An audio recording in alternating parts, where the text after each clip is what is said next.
जय हिंद साथियों, देश के लाखों पेंशनर्स की आवाज अब निर्णायक मोड़ पर पहुंच चुकी है। नेशनल कोऑर्डिनेटर रमाकांत निरगुण जी द्वारा कल एक वीडियो आई थी जो कि कन्नड़ भाषा में थी और काफी साथियों का कमेंट आया था कि उन्हें वो भाषा समझ में नहीं आ रही थी। इसीलिए उन्होंने क्या कुछ कहा उसे मैं आप लोगों के सामने हिंदी भाषा में प्रस्तुत करूंगा। तो उन्होंने साफ शब्दों में कहा, अब इंतजार की सीमा समाप्त हो चुकी है। हमने क्या गलती की है? क्या हमने सरकार को अपना पैसा देकर अपराध किया है? क्या वर्षों की सेवा और योगदान का यही परिणाम है? साथियों, यह सवाल केवल एक व्यक्ति का नहीं बल्कि उन 81 लाख से अधिक EPS 95 पेंशनरों का है जो आज भी सम्मानजनक पेंशन की उम्मीद में संघर्ष कर रहे हैं। बार बार पत्र लिखे गए, नोटिस दिए गए, मंत्रियों से मुलाकात की गई, यहां तक कि प्रधानमंत्री और श्रम मंत्री से भी मिलने का प्रयास हुआ, लेकिन आज तक ठोस समाधान नहीं मिला। रमाकांत निरगुण जी ने स्पष्ट कहा कि सरकार की ओर से पत्र आने के बावजूद जमीन स्तर पर कोई कार्यवाही नहीं की गई। सुप्रीम कोर्ट के फैसले को भी पूरी तरह लागू नहीं किया गया। यह स्थिति पेंशनरों के साथ अन्याय है। उन्होंने भावुक होकर कहा कि हजारों पेंशनर्स बुजुर्ग आज 2 वक्त की रोटी के लिए संघर्ष कर रहे हैं।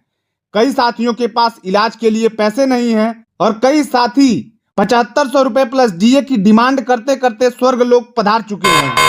आखिर यह अन्याय कब तक होगा? अब आंदोलन का बिगुल बज चुका है। यदि सरकार ने पेंशन समस्या का शीघ्र समाधान नहीं किया तो 9, 10, 11 मार्च को दिल्ली के जंतर मंतर पर 3 दिवसीय विशाल धरना प्रदर्शन किया जाएगा।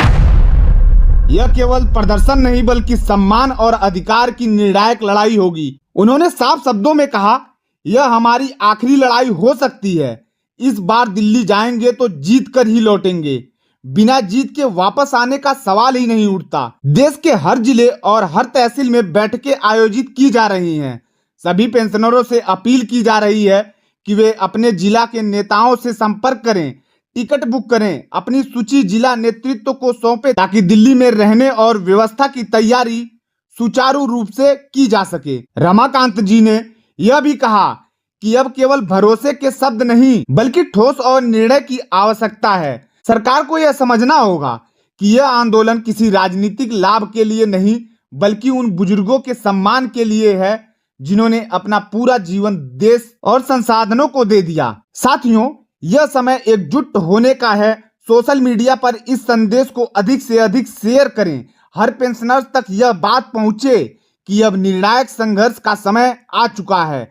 हमारा लक्ष्य स्पष्ट है, सम्मानजनक पेंशन, न्याय, पूर्ण निर्णय और सुप्रीम कोर्ट के आदेश को पूर्ण जारी किया जाए। आइए 9 मार्च दिल्ली चलें, 10 मार्च को अपनी ताकत दिखाएं और 11 मार्च को इतिहास रचें। अगर आप तैयार हैं तो यह संदेश हर साथी तक पहुंचाएं, लाइक करें, शेयर करें और अधिक से अधिक पेंशनरों को इस आंदोलन में जोड़ें। इस बार संघर्ष आर पार का होगा। इस बार अधिकार लेकर ही लौटेंगे। जय पेंशनर्स एकता। धन्यवाद।